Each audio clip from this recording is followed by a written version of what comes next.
Dear students, a very warm welcome to all of you in my today's lecture of economics. In today's lecture, we will continue with the topic pricing techniques or pricing methods. और आज के lecture में हम इसके part second को discuss करेंगे, यानी कि जो टेक्निक्स बची हैं प्राइसिंग के रेफरेंस में उनको हम आज के लेक्चर में कवर अप करेंगे। जैसा कि हम डिस्कशन कर रहे थे अबाउट द प्राइसिंग टेक्निक्स, जिसको मैंने 7 टाइप्स में डिवाइड किया था। First one cost based method, second one competition based method, third one demand based method, fourth one strategy based method, fifth one flexibility based method, six one price level policy methods and seventh one was the geographical condition based methods, जिसमें से मैंने आपसे cost based method और competition based methods को discuss किया था। आज के लेक्चर में हम डिस्कस करेंगे रेस्ट ऑफ द मेथड्स, और इनमें से the very third one is the demand based methods. Demand based methods में हम डिस्कस करेंगे अबाउट द 3 टाइप्स।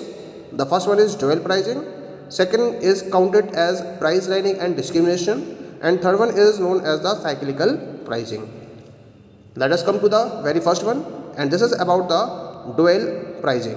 क्या कॉन्सेप्ट है ड्यूअल प्राइसिंग का? Dual pricing refers to 2 sets of prices for the same commodity, controlled prices for weaker section and higher open market prices for the others. An aggressive competitor may use dual pricing to drastically lower its price in a new market. The intent is to drive out other competitors and then raise its price once the other parties are no longer selling in the market. तो एक तरीके से market को अपने control में करने के लिए इस प्राइसिंग पॉलिसी को फॉलो किया जाता है, जहां कंपनी क्या करती है, एक ही कमोडिटी के डबल प्राइजेस या 2 सेट्स ऑफ प्राइजेस को चार्ज करती है। वीकर सेक्शन के लिए कंट्रोल्ड प्राइस को फॉलो किया जाता है, जबकि जो ओपन मार्केट होता है वहां पर अपने प्रोडक्ट के हायर प्राइजेस को चार्ज करती है कंपनी। कभी कभी क्या होता है, एक एग्रेसिव कॉम्पिटिटर के द्वारा ड्यूअल प्राइसिंग को यूज़ किया जाता है। जब वो नए मार्केट में एंटर करता है तो वो इंटेंशनली अपने प्रोडक्ट के प्राइस कम कर देता है, और जब मार्केट से कंपटीशन आउट होने लगता है या कॉम्पिटिटर्स आउट होना शुरू हो जाते हैं तो उसके बाद वो अपने प्रोडक्ट के प्राइस को रेज कर देता है। इसका मतलब ड्यूअल प्राइसिंग वो सिचुएशन है जहां सेम प्रोडक्ट या सर्विस डिफरेंट मार्केट्स में डिफरेंट प्राइजेस पर सेल की जा रही है। The dual pricing strategy is used to create a range of products that have different prices based on the target market, यानी कि टारगेट मार्केट के बेसिस पर जब कंपनी को लगता है कि वो अलग अलग कस्टमर से या अलग अलग सेगमेंट से सेम प्रोडक्ट के अलग अलग प्राइजेस को चार्ज कर सकती है, तो वो ड्यूअल प्राइसिंग कॉन्सेप्ट को फोकस करती है। तो इसका मतलब कंपनी क्या करती है, हर इनकम ग्रुप से कस्टमर्स को अट्रैक्ट करने के लिए इस प्राइसिंग पॉलिसी को फॉलो कर सकती है, और इस तरह से अपने कस्टमर बेस को लगातार इंक्रीज भी कर सकती है। Now come to the next type in demand based methods. This is the price aligning and discrimination. Price aligning also goes by the name of product line pricing.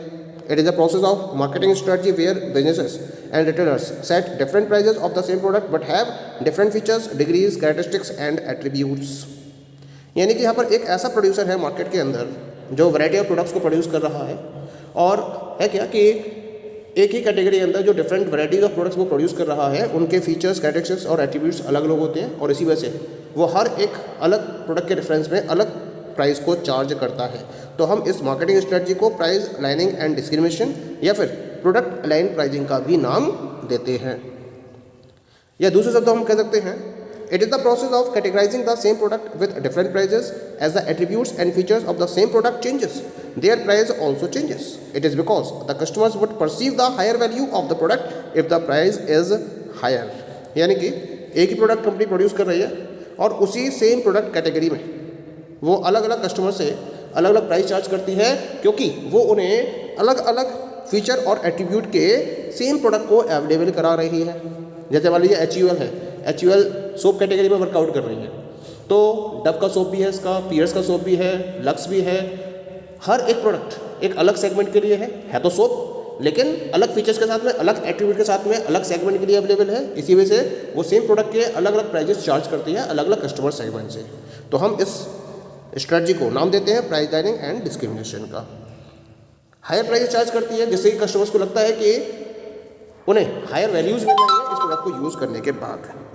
ठीक है, now we come to the next one. The next one is the cyclical pricing. Cyclical pricing ये क्या होती है? Cyclical pricing refers to the pricing decisions of the firm which are taken to suit the fluctuations in the business conditions. To simplify decision making in response to the alterations in the entire economic system, it is necessary for the firm to have some kind of policy based on cyclical price behavior.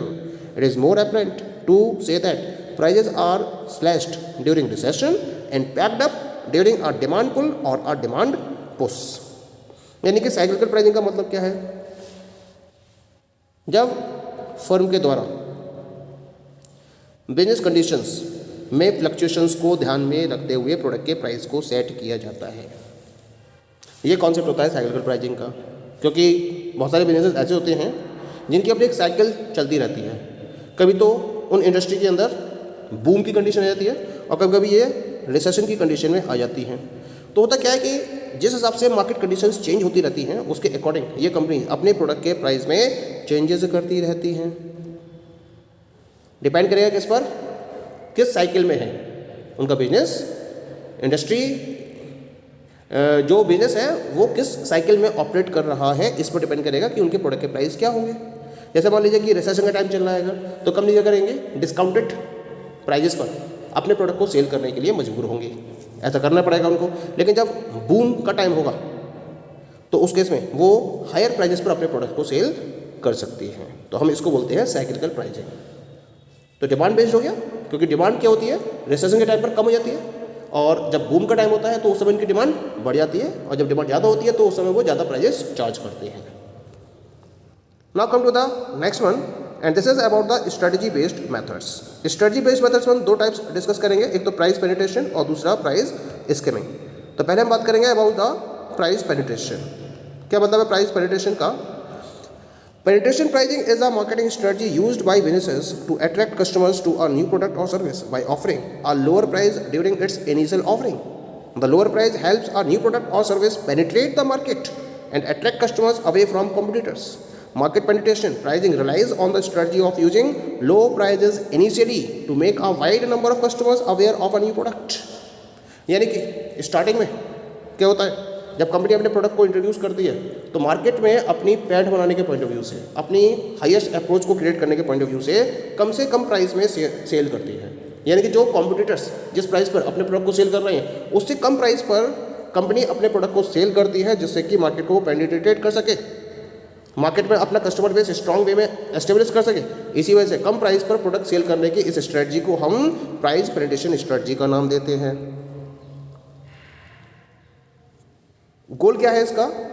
Customers को नए product को try करने पर मजबूर कर देना और इसके साथ साथ नए कस्टमर्स को ऐड करते हुए अपने कस्टमर बेस को स्ट्रॉन्ग करते हुए अपना मार्केट शेयर ज़्यादा से ज़्यादा इंक्रीज करना, ये इसका मेन पर्पज होता है। और जब एक बार उसकी मार्केट में अप्रोच क्रिएट हो जाती है उसके बाद वो धीरे धीरे अपने प्रोडक्ट के प्राइस को इंक्रीज करना शुरू कर देती है और उसको फिर वो नॉर्मल लेवल तक लेकर आ जाती है। जैसा कि एग्जाम्पल के तौर पर ऑनलाइन न्यूज़ वेबसाइट्स, वो पहले महीने के लिए आपको फ्री सब्सक्रिप्शंस प्रोवाइड करती है और उसके बाद वो आपसे अमाउंट चार्ज करना शुरू कर देती हैं। तो ये एक प्राइस पेनिट्रेशन का एग्जाम्पल हो सकता है। Now come to the next one, this is the price skimming. क्या मतलब है प्राइस स्कीमिंग का? Price skimming is a product pricing strategy by which a firm charges the highest initial price that customers will pay and then lowers it over time as the demand of the first customer is satisfied and competition enters the market, the firm lowers the price to attract another more price sensitive segment of the population. ये एक वो strategy है जिसमें सबसे पहली बार जब कोई भी मार्केटर प्रोडक्ट को ऑफर करता है तो वो सबसे ज़्यादा प्राइस चार्ज करता है। जो हाईएस्ट पेइंग कैपेसिटी वाली लेयर है कस्टमर्स की, उनसे इनिशियल बेसिस पर वो हाईएस्ट प्राइस को चार्ज करता है, क्योंकि उसका प्रोडक्ट यूनिक फीचर के साथ में अवेलेबल होता है और कंपनीज उसको प्रॉपर्ली अवेलेबल भी कराती हैं। ठीक है,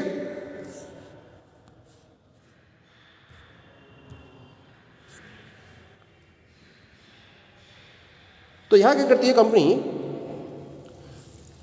पहले तो उस क्रीमी लेयर को अपने प्रोडक्ट को सेल करती है, और जब वहाँ उसकी डिमांड कम होने लगती है तो वो अपने प्रोडक्ट के प्राइस को थोड़ा सा कम कर देती है, और जो नेक्स्ट इनकम ग्रुप है उसकी तरफ उसका टारगेट रहता है, और इस तरह से फिर वो अपने प्रोडक्ट की सेल को इंक्रीज करना शुरू कर देती है, और तब तक वो ऐसा करती रहती है जब तक कि वो अपने मैक्सिमम रेवेन्यू को जनरेट नहीं कर लेती है।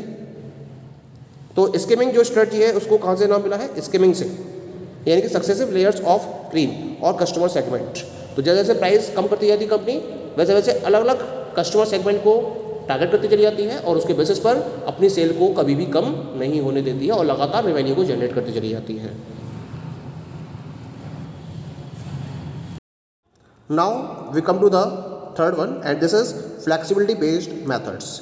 फ्लेक्सिबिलिटी बेस्ड मेथड्स को भी हम दो टाइप्स में डिवाइड कर सकते हैं। The first one is the one price policy and second one is the flexible price policy. तो हम पहले बात करेंगे about the one price policy की। A one price policy is a strategy in which the seller offers the same price to every customer. In other words, the price does not vary according to payment method or promotional offers. It is the opposite of a differential pricing approach or a variable price policy. With a one price policy, customers cannot negotiate the price. They cannot negotiate the price because the company won't allow it. यानी कि one price policy वो strategy होती है जहाँ जो seller है वो अपने हर एक कस्टमर को सेम प्राइस ऑफर करता है, ठीक है। या दूसरे शब्दों में हम कह सकते हैं जो प्राइस है वो पेमेंट मेथड या फिर प्रमोशनल ऑफर्स के अकॉर्डिंग वेरी नहीं करता है, चेंज नहीं होता है, एज इट इज़ रहता है प्राइस।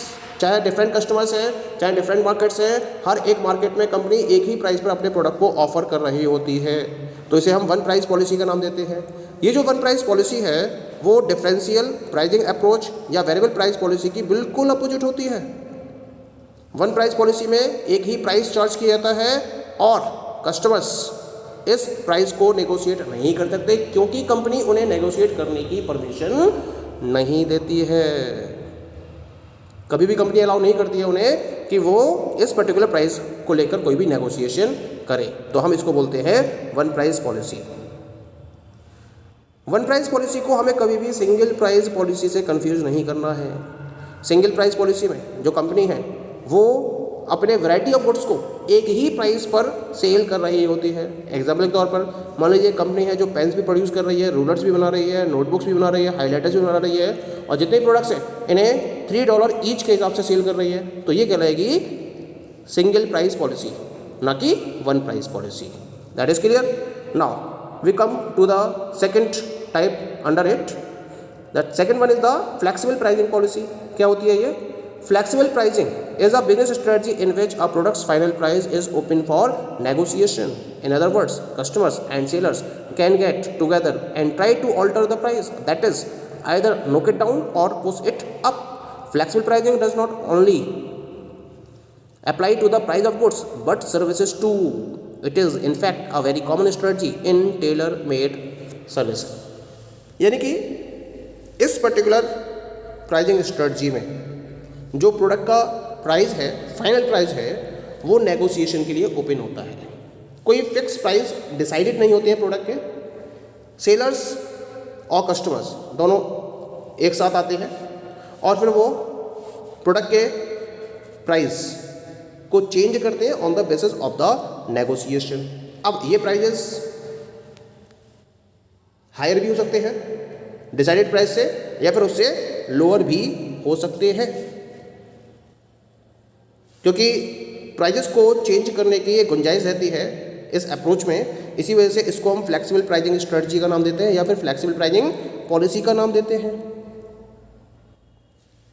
फ्लेक्सिबल प्राइसिंग पॉलिसी को गुड्स के साथ साथ सर्विसेज पर भी इम्प्लीमेंट किया जा सकता है, और ख़ासतौर से जहाँ टेलर मेड सर्विसेज होती हैं वहाँ इस टाइप की स्ट्रेटजी आपको कॉमनली देखने को मिल जाती है। एग्जाम्पल के तौर पर a carpenter charges the customer according to the amount of customization the customer requested. The carpenter also takes into account how much he believes the customer can afford. जैसे एक carpenter है, एक बड़ा ही है, वो अपने कस्टमर से उनके द्वारा जैसी रिक्वेस्ट की जाती है उस कस्टमाइजेशन के अकॉर्डिंग अमाउंट को चार्ज करता है, और उसके साथ साथ ये भी देखता है कि कौन सा कस्टमर कितना अफोर्ड कर सकता है। जो कस्टमर ज़्यादा अफोर्ड कर सकता है उससे हायर प्राइजेस वो चार्ज कर सकता है, लेकिन जो कस्टमर कम अफोर्ड कर सकता है उससे वो कम प्राइस में भी काम चला लेता है। तो हम इस टाइप की प्राइजिंग पॉलिसी को फ्लेक्सिबल प्राइजिंग पॉलिसी का नाम देते हैं। Okay, the rest of the methods और techniques of pricing we will discuss in the next lecture. Okay, thank you.